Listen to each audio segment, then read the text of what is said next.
because the LPGA just did everything that the WNBA should have been doing this season. A single basketball player's leaked contract set off a global firestorm, but the real shock wasn't the dollar amount. The real story was how a rival league, the LPGA, masterfully used that leak to publicly humiliate the WNBA, exposing a level of incompetence that has left fans and critics completely stunned. This wasn't just a business move, it was a public execution of the WNBA's marketing strategy, or lack thereof. From this event, I have only seen and heard of positive things. I didn't hear one thing about how her fans are toxic. I didn't hear one thing about there being too much spotlight on Caitlin Clark, and it should have maybe been on the professional golfers that are there. While the WNBA was caught sleeping at the wheel, the LPGA executed a brilliant PR masterstroke. They didn't just invite Caitlin Clark to a Pro-Am event, they floated the idea of pairing her with Nelly Korda, the undisputed queen of golf. This dream team scenario was a viral sensation, a marketing move so clever it sent shockwaves through the entire sports world and proved they understood Clark's star power better than her own league. It was a calculated play that paid off instantly. Fans were really excited about that. There was so much buzz online. She was trending on Twitter,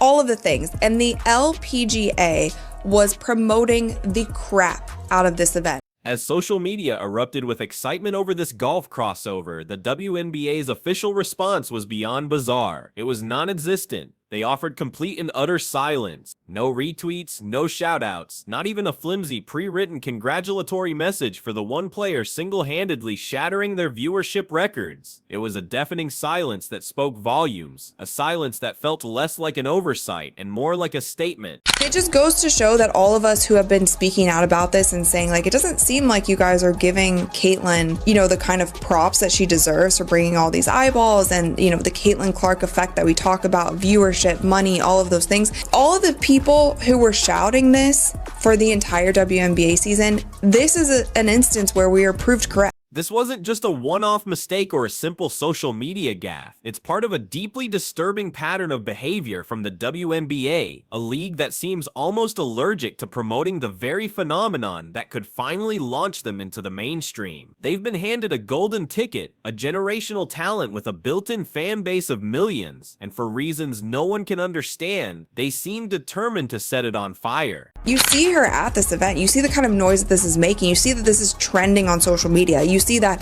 Sports Center, Bleacher Report, all of these places, every media outlet is covering this, and you don't say anything. Of course, the whole firestorm began with the contract leak that broke the internet. The numbers were staggering for all the wrong reasons. A starting salary of just $76,000, the figure was so insultingly low that it drew immediate and visceral outrage from NFL quarterbacks, Hollywood A-listers, and even prompted a statement from the President of the United States, who declared that women in sports are not being paid what they deserve.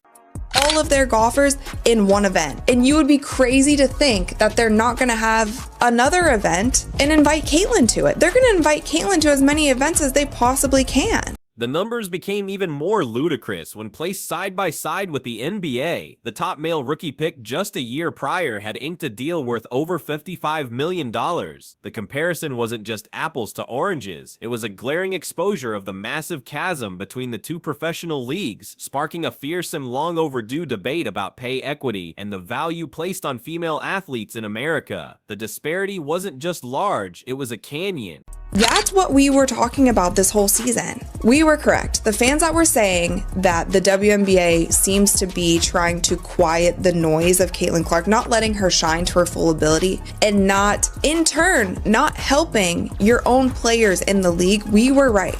But while the world was rightfully raging about her official WNBA salary, they were missing the much bigger picture, the hidden truth about her money. Caitlin Clark is already a multi-millionaire, thanks to a massive portfolio of endorsement deals with global giants like Nike, Gatorade, and State Farm. She's making more money off the court than entire WNBA teams make on it, a fact that makes the league's official salary look even more like a clerical error than a real wage.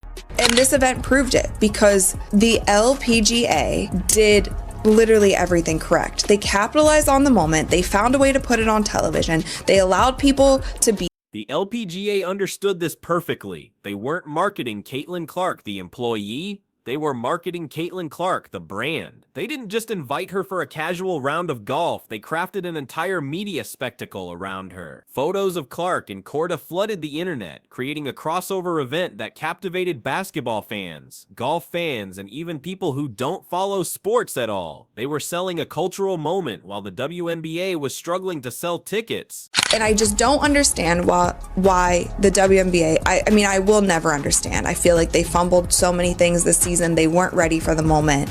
And this just proves that you can be ready for the moment. There is things that you can do. With each passing hour of silence from the league, the narrative began to shift. This no longer looked like a simple PR fumble. It started to feel like intentional sabotage. A terrifying question began to surface in forums and on talk shows. Was the WNBA actually afraid of Caitlin Clark? Were they terrified of their own star becoming bigger and more powerful than the league itself? A league that has historically prioritized the collective over the individual. You have great players in this league. You have Paige coming in. You have Juju. Do not fumble it with those girls either. Stop fumbling the moment. That cold shoulder from the league office soon manifested in a much more physical way on the court. The welcome to the league moments for Clark went far beyond typical rookie hazing. She was being relentlessly targeted by veteran players with aggressive, unsportsmanlike plays that seemed designed not just to intimidate, but to send a clear message. You may be the media darling, but you are not welcome here. Caitlin Clark played golf during the week, and obviously it was a big deal. Surprisingly enough, an almost bigger deal than Unrivaled. The simmering tension finally boiled over in a moment that went viral for all the wrong reasons. Player Kennedy Carter delivered a blindsided hip check to Clark while the ball was nowhere in sight. It was a dirty, blatant foul that many analysts and former players immediately called what it was: a deliberate attempt to injure the league's biggest star. This was no longer basketball. It was a personal attack broadcast on national television. Caitlin Clark played some golf, and what we saw from Caitlin Clark playing golf was the LPGA being really happy about it. What happened next only threw gasoline on the fire. Carter offered a smug no comment to reporters, refusing to answer any questions about the incident. Meanwhile, cameras caught her teammate Angel Reese leaping off the bench and clapping, a reaction that was widely interpreted as a celebration of the cheap shot.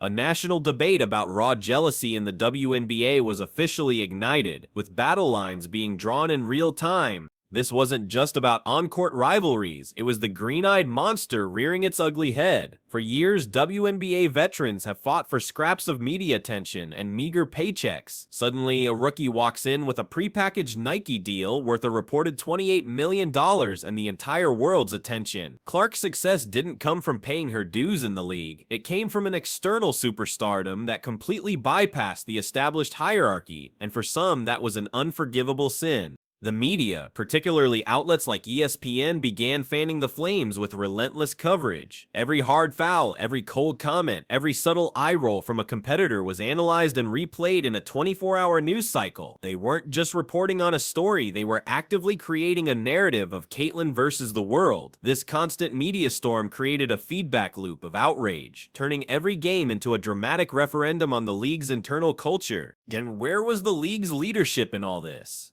WNBA Commissioner Cathy Engelbert remained conspicuously silent as her league was being torn apart by public accusations of jealousy and unsportsmanlike conduct. The person in charge offered no strong statements, no decisive action, nothing to quell the fire. Her silence was perceived by many as a catastrophic failure of leadership, allowing the narrative to spiral completely out of her control. It stands in stark contrast to the LeBron James playbook that the NBA has perfected for decades. When LeBron, Kobe, or Michael Jordan entered the league, the NBA didn't resent their stardom. They bottled it and sold it to the world. They built entire marketing campaigns around their phenoms, understanding that a rising tide lifts all boats. The WNBA, handed a star of that magnitude, seems to be trying to punch a hole in the boat. This is precisely why Rachel Demita's bombshell proposal resonated so strongly. As the WNBA descended into a storm of chaos and bitter infighting, the sports pundit dropped an unthinkable suggestion. Caitlin Clark should abandon the WNBA entirely and do the impossible, start her very own league. The suggestion was so radical, so utterly disruptive, that it immediately took over the entire sports news cycle.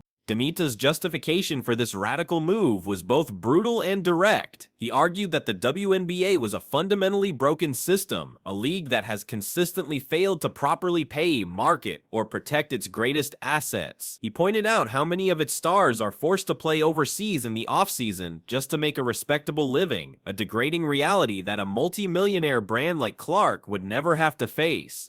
Then came the most shocking part of his proposal, the money. Demita suggested the new league could be funded by a new power player in global sports, one with infinitely deep pockets. Saudi Arabia, the same Saudi-backed public investment fund that is already pouring billions of dollars into taking over professional golf with LEV and rewriting the landscape of international soccer. It was a terrifyingly plausible scenario. He didn't stop there. He began to build a fantasy roster for this new Super League, naming other college megastars like Juju Watkins and Paige Buckers as prime candidates to defect. His vision was a league that would not only compete with the WNBA, but would actively drain it of its best and brightest future talent, leaving the old league as a hollowed-out shell.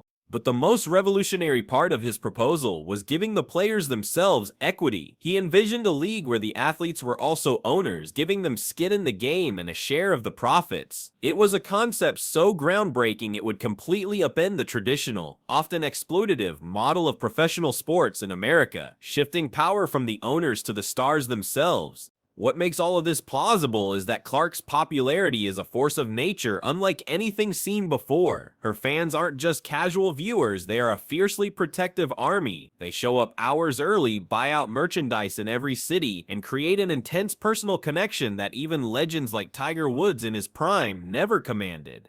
She isn't just a player, she's a cultural movement. For the WNBA, this entire situation is a ticking time bomb. Every time Clark is hip-checked, every time the league stays silent, they are not just alienating a single player, they are alienating the millions of new fans she brought with her. Sponsors are watching, networks are watching, and the very future financial viability of the league hangs in the balance. One more major misstep could trigger an exodus of fans and money that they may never recover from. This has left the WNBA at a terrifying crossroads and now faces a franchise-altering choice: finally swallow its pride and fully embrace the generational talent it has been gifted, or stand by and watch as internal resentment and their own marketing failures allow their league to crumble into obsolescence. The path they choose in the coming months will define their legacy for decades to come. The Caitlin Clark saga has grown far beyond the world of basketball. It has become a high-stakes battle for the very soul and future of women's professional sports. Her next move, and the league's reaction to it, could be the single event that either saves the WNBA by forcing it to evolve, or becomes the catalyst that finally destroys it from within.